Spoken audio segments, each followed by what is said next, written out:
रहीम। अस्सलाम वालेकुम व्यूअर्स। उम्मीद करते हैं कि आप खैरियत से होंगे। Test management and test automation, ये हमारा आज का टॉपिक है। टेस्ट मैनेजमेंट असल में क्या चीज़ है? टेस्ट हम करते क्यों हैं?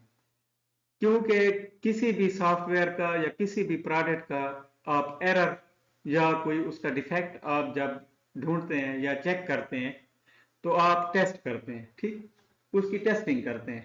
टेस्टिंग का मकसद ही यही होता है कि आप यूजर को या कस्टमर को एरर फ्री आप प्रोडक्ट दें, ठीक। तो ये टेस्ट कैसे हम करते हैं, इनकी मैनेजमेंट होती है, ठीक है ना। और टेस्ट मैनेजमेंट क्या चीज है कि एक प्रोसेस है कि जिसमें हम जो है ना डिफरेंट एक्टिविटीज परफॉर्म करते हैं, ठीक है, ताकि हाई क्वालिटी सॉफ्टवेयर जो है वो जो है ना वो कस्टमर तक पहुंच सके। तो test management is the process to manage test activities in order to ensure high quality software. It controls and organize the test operations, ठीक। यानी ये टेस्ट के ऑपरेशन जितने भी हमारे टेस्ट एक्टिविटीज हैं या टास्क हैं, ठीक है, उनको ये कंट्रोल करती है ये मैनेजमेंट, और ऑर्गेनाइज उनको सही तरीके से, यानी कौन सा अमल, कौन सा टेस्ट कब होगा, कौन करेगा, ठीक है, कहाँ होगा, मतलब ये सारी जो है ना ये ऑपरेशन उनको हमने ऑर्गेनाइज करना एक सिस्टमेटिक तरीके से हम उनको परफॉर्म करते हैं। Test activities are the task and activities perform during the testing process, ठीक है, कि टेस्टिंग प्रोसेस के दौरान जितने भी हम काम करते हैं, ठीक है, जितने भी ऑपरेशन हम करते हैं तो उनको हम टेस्ट एक्टिविटीज कहते हैं। एक्टिविटीज टास्क को कहते हैं ना, ठीक है। The test activities are as under, ठीक। कितने हैं हमारे पास टेस्ट एक्टिविटीज? इनकी डिफरेंट फॉर्म, इनकी डिफरेंट टाइप्स हैं। रिक्वायरमेंट एनालिसिस है, ठीक, टेस्ट प्लानिंग है, टेस्ट केसेस हैं, टेस्ट इन्वायरमेंट है, टेस्ट एग्जीक्यूशन और टेस्ट सिनारियो, टेस्ट एग्जीक्यूशन है, फिर है टेस्ट क्लोजर, ठीक। ये 6 टाइप्स हैं ये इसकी एक्टिविटीज की। तो रिक्वायरमेंट एनालिसिस क्या है? Requirement analysis refers to understand the necessary requirements and elimination of unnecessary requirements. All the necessary requirements are analyzed, ठीक है। अब जितने भी आप रिक्वायरमेंट्स गैदर करते हो, ठीक है, उनकी आप छांटी करते हो, उनको स्क्रूटनाइज करते हो, स्क्रूटनी करते हो कि जो जो रिक्वायरमेंट आपके काम की हैं, ठीक है, वो आप रख लेते हो अपने पास, बाकी आप खत्म कर देते हो, एलिमिनेट कर देते हो, ठीक है, ताकि आपका टाइम जाया ना हो, वक्त जाया ना हो, ठीक है, आपकी एफर्ट बच सके, ठीक है, आपकी कॉस्ट बच सके, ठीक है ना। तो आप वो चीज अपने पास रखेंगे जो आपके काम की होंगी, जो आपके काम की रिक्वायरमेंट्स होंगी, फिर आप उनको जो एनालिसिस करते हैं उन जो नेसेसरी रिक्वायरमेंट्स होती हैं, ठीक है। ये एक पहला स्टेप है उसका। Test planning, it is the document that contain testing related activities, यानी टेस्ट से रिलेटेड जितने भी टास्क हैं, जितने भी ऑपरेशन हैं, वो इसमें हम डॉक्यूमेंट करते हैं, ठीक है। इसमें हम रिटर्न फॉर्म में लिखते हैं या अपने पास एक रिकॉर्ड रखते हैं डॉक्यूमेंट की सूरत में। That is who will do what type of test, यानी कौन सा आदमी या कौन सा जो मेंबर है टीम का, वो किस किस्म का टेस्ट करेगा, ठीक है। This is decided and planned in this phase, ठीक है, यानी इंटीग्रेशन टेस्टिंग कौन करेगा, ठीक है, यूनिट टेस्टिंग कौन करेगा, सही है। फॉर एग्जांपल भाई यार आपकी और किस्म के जो टेस्ट होते हैं, जैसे इंटीग्रेशन हो गई, यूनिट हो गया, वगैरह वगैरह, ठीक है, रिग्रेशन टेस्टिंग हो गई, ठीक, एक्सेप्टेंस टेस्टिंग वगैरह, ये सारी कौन करेगा? तो ये सारी चीजें जो है वो डिसाइड होती हैं किस में? टेस्ट प्लान में। टेस्ट केसेस, अब टेस्ट केसेस क्या हैं? Test cases are created before testing of any software, ठीक। तो टेस्ट केसेस जो है वो हम किसी भी सॉफ्टवेयर को बनाने से पहले जो है ना हम उसको या लॉन्च करने से पहले हम क्या करते हैं, टेस्ट केसेस बनाते हैं। फॉर एग्जाम्पल के Facebook is tested with each and every aspect. जब फेसबुक जो है बनाते हैं, वो जो जिन्होंने ये बनाई होगी, फेसबुक है या व्हाट्सएप है, जो आप एप्स यूज करते हो, तो पहले उसको हर एंगल से, हर एस्पेक्ट से, हर पहलू से उसको चेक किया जाता है, ठीक है। It's working is tested completely, ठीक है। कैसे कि भाई क्या ये लॉगिन सही हो रहा है, ठीक है। अच्छा, आपने जो क्या ये इस काबिल है कि वो अकाउंट को सही तरीके से बना सके, ठीक। कोई यूजर मतलब है अकाउंट बनाना चाहता है, क्या वो बना सकता है। फिर वो पासवर्ड है, मतलब पासवर्ड वो सेट करना चाहता है, तो क्या वो पासवर्ड सेट हो सकता है सही, ठीक है। तो डिफरेंट जो है ना वो चीजें हैं। फॉर एग्जांपल भैया मैसेज आपने भेजना है, ठीक है, आपने पासवर्ड भी सेट कर लिया, ठीक। अब मैसेज आप भेजते हो, ठीक। अब मैसेज भाई कहाँ कहाँ भेजे, अब हम उसको भाई पब्लिक नहीं करना चाहते, प्राइवेट रखना चाहते हैं, या जिन दोस्तों को भाई हम भेजना चाहते हैं या घर वालों को भेजना चाहते हैं, ठीक है। तो आप जो है ना सिर्फ दोस्तों के ग्रुप में आप शेयर करना चाहते हो, वगैरह वगैरह, ये सारी रिस्ट्रिक्शन, ये सारे क्या है, ये टेस्ट केसेस हैं। इन चीजों को पहले टेस्ट किया जाता है, फिर ये लॉन्च जो होता है, मतलब। तो ये टेस्ट केसेस हो गए। टेस्ट इन्वायरमेंट क्या चीज है, ए separate testing team is appointed. पहली बात तो ये है कि एक खास एक टीम जो हैगी, जिसका काम ही सिर्फ टेस्टिंग करना होगा, ठीक है। एक टेस्ट डिपार्टमेंट, एक टेस्टिंग सेल आपने बनाना होगा, ठीक, जिसमें अलहदा मेंबर होंगे जो टेस्ट करेंगे। क्योंकि डेवलपर जो है वो हर काम नहीं कर सकता, वो डेवलपमेंट भी करे और टेस्टिंग भी करे, इट इज नॉट पॉसिबल। क्योंकि डेवलपर अगर करेगा तो सिर्फ यूनिट की ही टेस्टिंग कर सकेगा ना, तो फिर और टेस्टिंग्स के जो टाइप्स हैं वो उसके परफॉर्म नहीं हो सकते, क्योंकि फिर टाइम का भी एक मसला होता है, इशू होता है, ठीक है।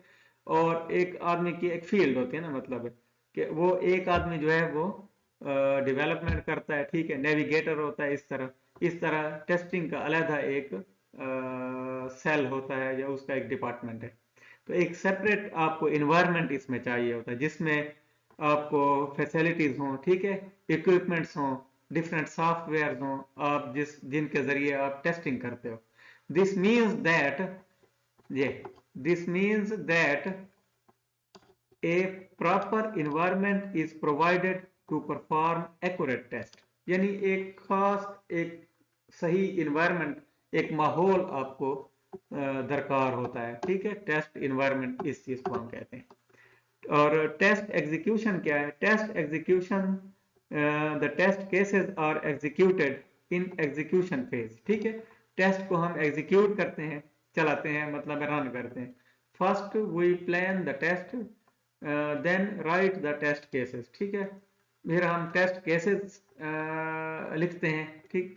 And then test execution is perform. पहले हम टेस्ट केसेस लिखते हैं, ठीक, उसके बाद हम क्या करते हैं, टेस्ट को एग्जीक्यूट करते हैं, उनको रन करते हैं, कि देखते हैं कि भाई यार ये टेस्टिंग प्रोसेस जो है ये सही है या नहीं। Test process is executed again and again.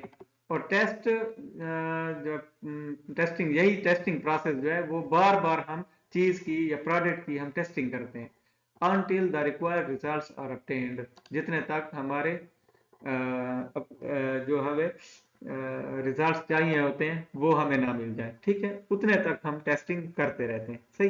तो ये हमारे पास ये एग्जीक्यूशन हो गया। और इसी एग्जीक्यूशन में हमारे पास टेस्ट सिनारियोज आते हैं, ठीक है। Test scenarios are perform and defect reports are prepared. इसमें जो टेस्ट सिनारियोज जो हैं वो परफॉर्म होते हैं और डिफेक्ट रिपोर्ट्स जो हैं वो तैयार होती हैं, ठीक है। अब फॉर एग्जाम्पल टेस्ट सिनारियो क्या है, जिस तरह कैलकुलेटर का एक प्रोग्राम, हम एक आम सा प्रोग्राम लिखते हैं छोटा मोटा, जिसमें एडिशन ऑफ 2 नंबर्स हो या 3 या 4 नंबर, आप जितने भी नंबर्स करना चाहें, मतलब। तो ये आपका फर्स्ट सिनारियो होगा, ठीक है। Subtraction of number second scenario है। इसी तरह मल्टीप्लिकेशन थर्ड और division of number fourth scenario होगा, ठीक है। यानी जिस तरह आप लॉग इन या लॉग आउट करते हो, ठीक है, लॉग इन एक सिनेरियो हो गया, लॉग आउट उसका दूसरा सिनेरियो हो गया, ठीक है। इसी तरह और पासवर्ड है, ये वो सारी ये सिनेरियो होते हैं, ठीक। और टेस्ट क्लोजर जो होता है वो क्या होता है, आप टेस्ट को एंड करते हैं, मतलब क्लोज करते हो एक चीज को। तो ये एक समरी होती है, ठीक है, जो तमाम आपका जो टेस्टिंग लाइफ साइकिल होता है कि ये जो टेस्टिंग हमने की है ये कितने फेजेस से ये गुजरी है, ठीक है। जिस तरह वो पहले रिक्वायरमेंट से शुरू हुआ और जितने 5-6 फेजेस से ये गुजरता हुआ है ना, तो ये सारी उसकी समरी होती है कि कितना टाइम लिया उस टेस्ट ने, ठीक है, कितनी हमारी कॉस्ट आई उस टेस्ट पे, उस टेस्टिंग प्रोसेस पे हमने कितना खर्च किया, ठीक। And how many defects found, और कितने डिफेक्ट्स सामने आए और हम उनको तलाश कर पाए, ठीक। तो ये सारी चीजें आपको एक समरी, एक समराइज शक्ल में आप उसको डॉक्यूमेंट करते हैं। And future plans about testing are summarised and documented, ठीक। और जितने भी फ्यूचर में हमने कौन कौन से टेस्ट करने हैं या क्या करना है, ठीक है, तो ये सारी चीजें उसमें आ जाती हैं। दूसरा है आपके पास टेस्ट ऑटोमेशन। टेस्ट ऑटोमेशन क्या है, ठीक। हमारे पास दो किस्म की टेस्टिंग होती है, एक ऑटोमेटेड टेस्टिंग होती है और एक मैनुअल टेस्टिंग होती है। जो मैनुअल टेस्टिंग होती है वो टाइम कंज्यूमिंग होती है, जबकि ऑटोमेटेड जो टेस्टिंग होती है वो क्विक प्रोसेस होता है, ठीक। अब ऑटोमेटेड टेस्टिंग इसको हम क्यों कहते हैं, ऑटोमेटेड इसीलिए कहते हैं कि ये एक बना बनाया एक स्क्रिप्ट होता है, ठीक है, एक सॉफ्टवेयर होता है, उसके थ्रू हम अपने सॉफ्टवेयर, अपने चीज़ों को या सॉफ्टवेयर को या उसको टेस्ट करते हैं, ठीक है ना, उसमें एरर ढूंढते हैं कि उस प्रोग्राम को हम एग्जीक्यूट कर लेते हैं, उस स्क्रिप्ट को, ठीक है। तो वो खुद ब खुद जो है ना वो क्या करता है, एरर्स को ढूंढता है या उनको डिटेक्ट करता है। दिस स्क्रिप्ट ये स्क्रिप्ट नहीं, स्क्रिप्ट, दिस स्क्रिप्ट टेस्ट, ये स्क्रिप्ट टेस्ट करता है और चेक करता है सॉफ्टवेयर को and provide result about error, और एरर के मुतल्लिक जो भी रिजल्ट्स हैं, जो भी नताइज हैं वो हमें दे देता है, सामने आ जाते हैं सारे। Types of automated testing are, इसमें हमारे पास रिग्रेशन टेस्टिंग है, स्मोक टेस्टिंग है, यूनिट टेस्टिंग है, इंटीग्रेशन टेस्टिंग है, एक्सेप्टेंस टेस्टिंग है, ये सारे ऑटोमेटेड टेस्टिंग की टाइप्स हैं, ठीक है। फिर इनमें अलहदा एक लेक्चर है कि रिग्रेशन टेस्टिंग क्या चीज़ है, स्मोक टेस्टिंग क्या चीज़ है, unit testing, integration testing, acceptance testing, ठीक है, ये कौन कौन करते हैं, मतलब ये सारी चीज़ें, ये एक अलहदा टेस्टिंग का जो है ना ये टॉपिक है, वो फिर इंशाल्लाह हम नेक्स्ट लेक्चर में पढ़ेंगे। एडवांटेजेस ऑफ ऑटोमेटेड टेस्टिंग, अब ऑटोमेटेड टेस्टिंग के कौन से एडवांटेजेस हैं। This is the automated testing is faster 70% more than manual testing, यानी ये 70% मैनुअल टेस्टिंग से ज्यादा फास्ट है। और सेव टाइम एंड कास्ट, ये टाइम भी बचाती है और कास्ट भी आपका बचाती है, ठीक है। इंक्रीज एफिशिएंसी, एफिशिएंसी को इंक्रीज करती है और एक्यूरेट है, ठीक है, और ये एक्यूरेसी इसकी बेहतर है, मतलब है सही रिजल्ट ये देती है, ठीक। और स्क्रिप्ट कोड जो है वो आपका रीयूज भी हो सकता है, ठीक है, यानी हर दूसरे प्रोग्राम में, हर प्रोग्राम में आप उसको टेस्टिंग के लिए इस्तेमाल कर सकते हैं, जो कि आपका टाइम और कॉस्ट ये दोनों बचाती है, ठीक। तो उम्मीद करते हैं कि ये आपको हेल्पफुल होगा, ये टॉपिक जो हमने आज पढ़ा है। तो आपसे गुजारिश है कि हमारे चैनल को सब्सक्राइब भी कर लीजिए, ताकि आपको आने वाली हर वीडियो जो है ना वो दस्तयाब हो सके। तो थैंक यू वेरी मच, खुश रहिए, अल्लाह हाफिज़।